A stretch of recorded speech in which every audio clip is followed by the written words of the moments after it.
Hello all, hope you're all doing great.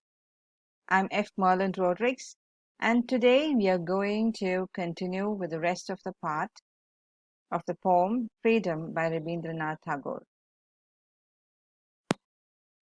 In the first part of the video, we learned about the biography of the poet, and in the second one, we started reading the poem line by line, and we understood those lines. But once again, we will read those lines. Freedom from fear is the freedom I claim for you, my motherland. Freedom from the burden of the ages, bending your head, breaking your back, blinding your eyes to the beckoning call of the future. Freedom from the shackles of slumber, wherewith you fasten yourself in night stillness, mistrusting the star that speaks of truth's adventurous paths.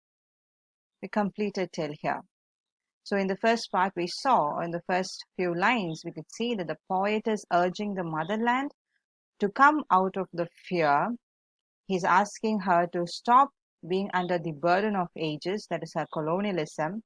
He's asking her to stop bending her head and her back, and asking her to see the future, which is bright and independent. Now in these lines, freedom from the shackles of slumber, the poet is asking her to free herself from the chains of slumber and asking her to wake from the night stillness where she is sleeping under the long slavery of British imperialism and asking her to follow the freedom movement to enjoy the true independent state. So now let's continue reading the rest of the line and understanding it.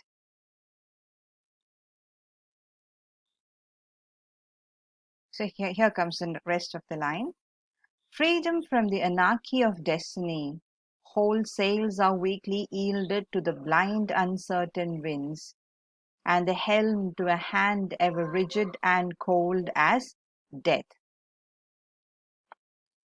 Here the poet urges his motherland not to follow blindly or passively the fate that has been given to her. Destiny means the fate. So here poet is urging the motherland not to follow the anarchy of destiny, that is the fate that has been forced on her, not to take those fate on her and just follow it blindly and passively. Okay, so he says one must not succumb to such adverse destiny which is not going to do her any good. And he is comparing the fate or destiny to a sailboat that has to follow wind that are blown in every direction and that is captained by an uncaring hands. Okay, here he's saying the fate or destiny he's comparing to a sailboat which is so weak that it is yielding to all the wind, whether the wind flows here or there, so it is blowing, the wind is blowing in every direction and the boat is taking all those direction without proper hands to care at the helm. Helm means the wheel for steering a ship. Okay, so he says he's comparing the fate of India to a sailboat, and he says there is a captain in the sailboat who doesn't care about the sail, who doesn't care about the boat. So that person who doesn't care about the boat is the Britishers or the government, the British government who has now colonized the nation. So he says those people or those hands are not caring. The colonizers are cold and unsympathetic. They are very rigid.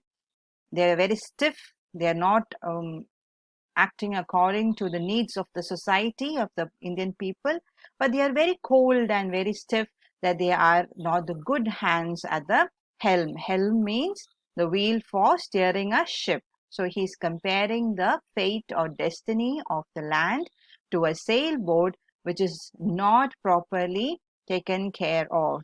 It is just taking the side wherever the wind blows. Okay, so what is this comparison? Comparing here the sailboat means the destiny is compared to a sailboat, without the words of like or as. So it's a comparison without those words, means it is a metaphor. Okay. So here we have the metaphor where the country is compared to a sailboat. The destiny or the fate of the country is compared to a sailboat, which is following the uncertain winds with an uncaring person at the helm. Okay. Helm means the wheel for steering a ship. So here the people who is steering the ship is the Britishers, the colonizers. They are not bothered about the Indian people or the Indian well-being. What they are bothered about is their own country. So he says that those hands are uncaring and they are not going to protect the sailboat. They are not going to protect the fate or destiny of the nation. So it's better not to yield to that destiny. So don't just follow the fate or destiny given by someone else, by other hand. But he's asking them to free them. Okay, he's asking the Indians, he's asking the citizens to free themselves from such fate and destiny which is not taken care of by a good hand. Okay, now let's move on to the next few lines, the last few lines.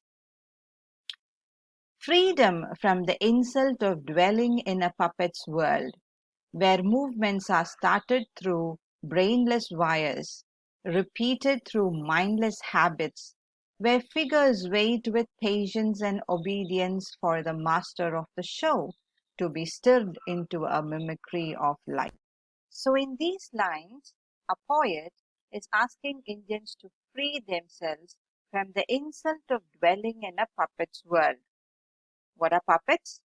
Puppets are movable models of a person or animal that is typically moved either by strings controlled from above or by a hand inside it. So the puppet's image is given behind. So these puppets are controlled with a string. Okay, so they will be controlled by hands, which are means they have a string attached to these dolls, and the hands will be moved for the puppets to be danced or to make the movements. So he says that the Indian people also, the citizens are also just dwelling. Dwelling means they are living in a world of puppets. They are just like puppets, following the commands given by the colonizers, where movements are started through brainless wires. Means the other country is forcing India to dance according to their tune like puppets.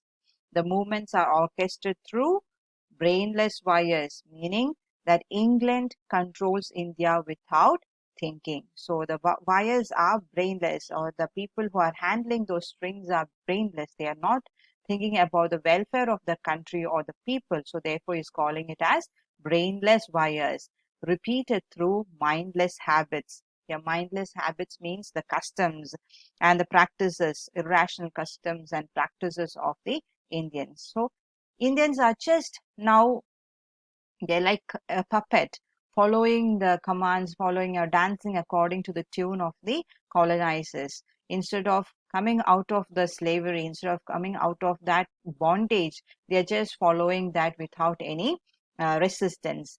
He says in the next line, where figures wait with patience and obedience for the master of the show without resisting. They are very patient. The puppets are very patient and they are very obedient also, it seems.